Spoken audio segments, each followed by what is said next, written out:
Hey guys, we're going to take a quick look at Fortress Europa. It's an Avalon Hill game published back in 1980. I was 10 years old when this was published. It was some number of years after that before I got into this type of gaming, but it just goes to show you how far back the hobby goes.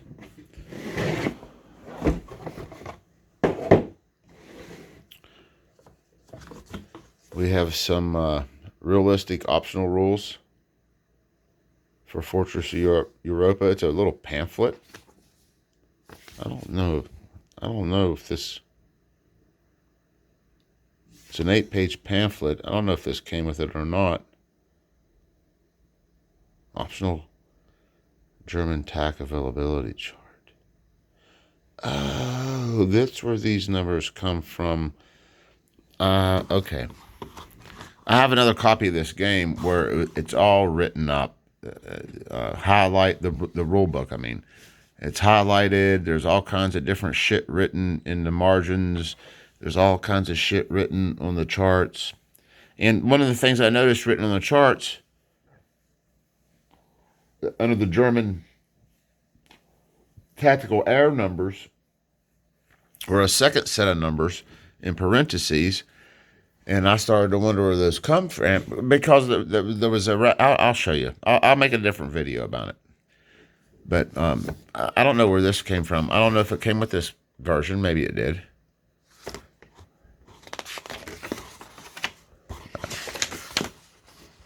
There's an advanced air system with the rules for it. Here, the optional air system. Looks like there's some advanced aircraft mission chart in here. That's interesting.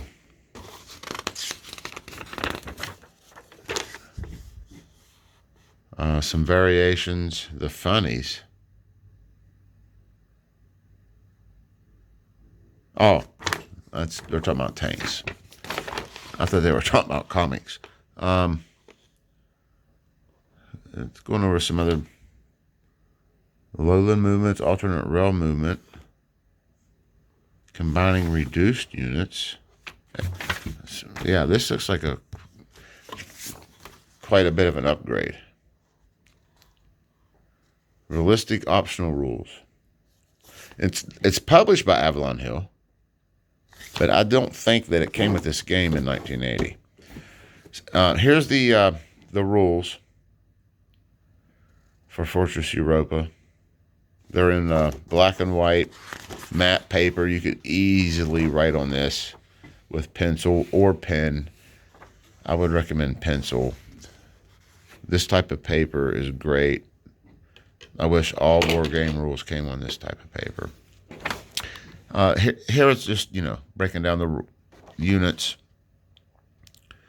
the numbers, what they mean, the unit types, combat, movement points, so forth. Here's all the different types of units that might be available in the game.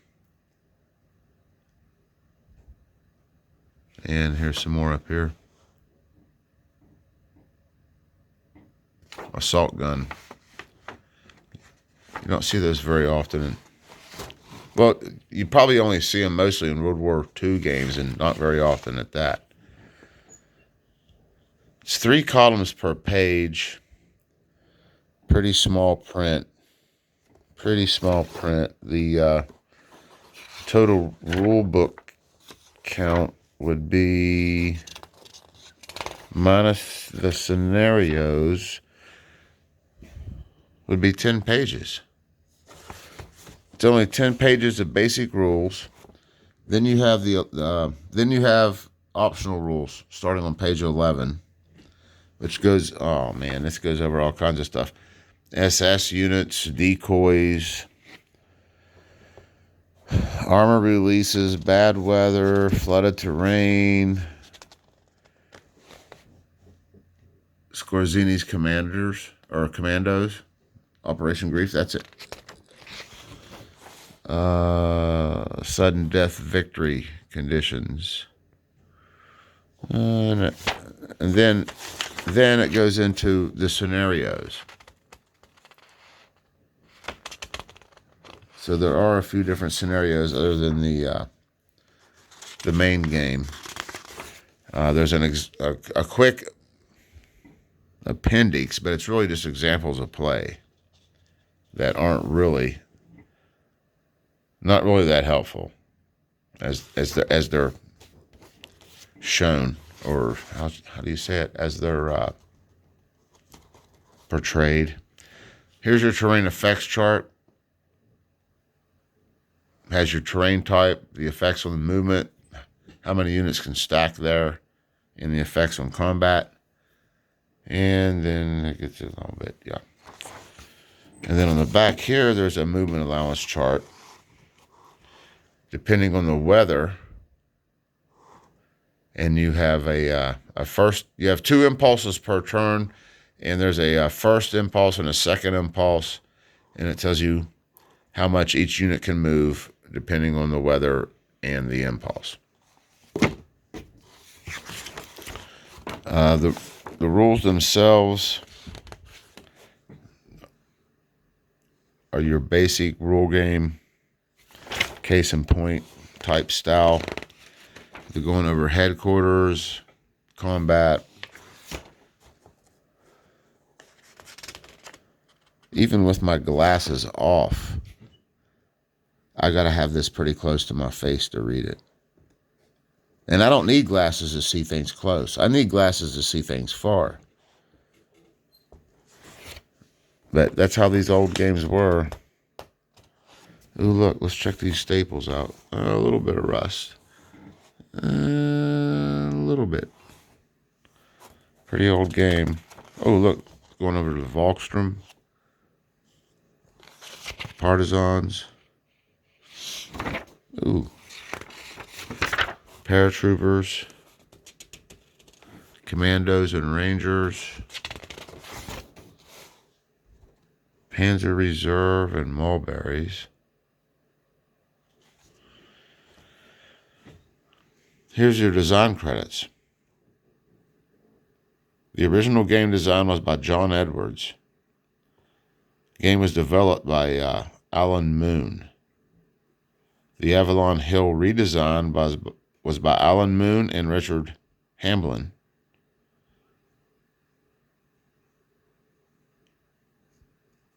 And there's all your other credits. So there's a quick look at the rules. Now it comes to the number of player aids. Here's the German order of battle chart, single-sided, pretty thick cardstock.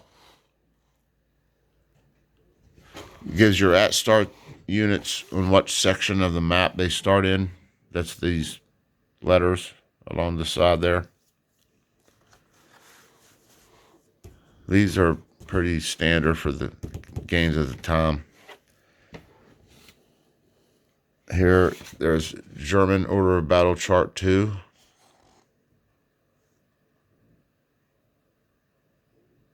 And there's dates up there as well, so you know what turn they come in. There's an Allied Order of Battle chart. Again, single-sided. These are all single-sided, but they're pretty thick cardstock. You could write on these. This is pretty matte. I mean, you could write on this in pencil. It's your Allied.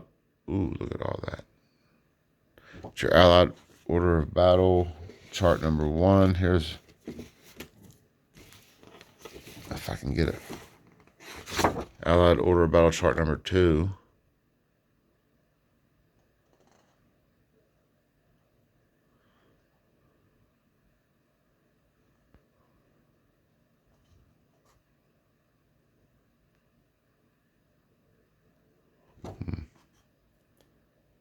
A lot of stuff going on. Here we have an aircraft mission chart. Again, single-sided.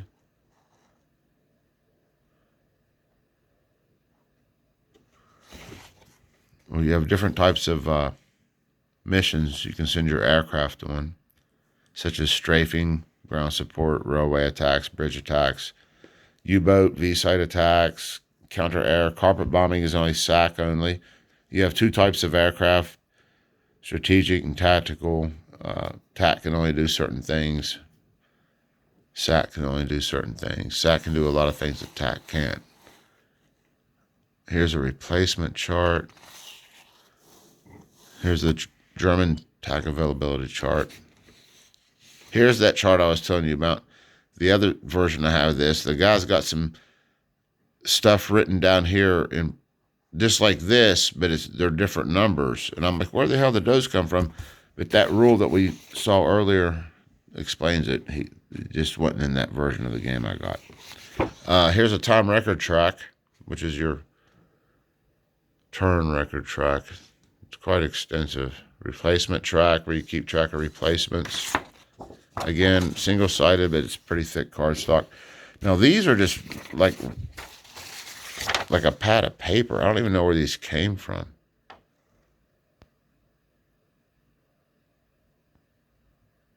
And somebody's written numbers on here. Oh, this is for the hidden. I see. There's the German one. Here's the Allied. The Allied has nothing written on it. The Germans, the version. This was a used game, and yeah, there's all kinds of shit written on there. Yeah, that's hex locations, I think. So those are in here. I don't know where those come from. I've never seen those before. Then you get a bunch of these hard-mounted maps. There's 4 of them, I believe. And they fold out. That's the one end of it. Oh, I might have these in order. Do I? No. I got them opposite of in order. I got them opposite order. Anyway. Oh, there's only 3. All right, so there's only 3 of them that fold out. They form your map here. Down here you have your combat results table, which is odds-based. A river crossing chart. And that's about it. The rest of this is just a map of Northwest Europe.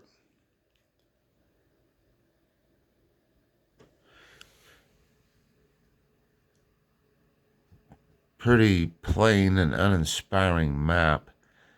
I mean, you know what terrain's in each hex because the hex failed by it, but there's not much terrain. There's rough mountains, forest, there's rivers. These lines are there for game functions. There's ports, maybe some swamps. There's no roads, but these are rail lines. So there's no roads on the map. There's a lot of information printed on the map, especially in those port cities. So let's look at the maps. They're pretty nice for the time period. They're hard mounted, but they're separate. You know what I mean? They're 3 separate maps that you have to. They're not like your GMT maps where you just have to fold it out. Funky. Here's the counters, and some of the counters have been used already. Here's the 2 counter sheets that I have left. These are probably the Americans and the British and some French, maybe. These white ones. No. Yeah, I don't know. Let's look at the counters. Some of them are double-sided. Here's some the German ones.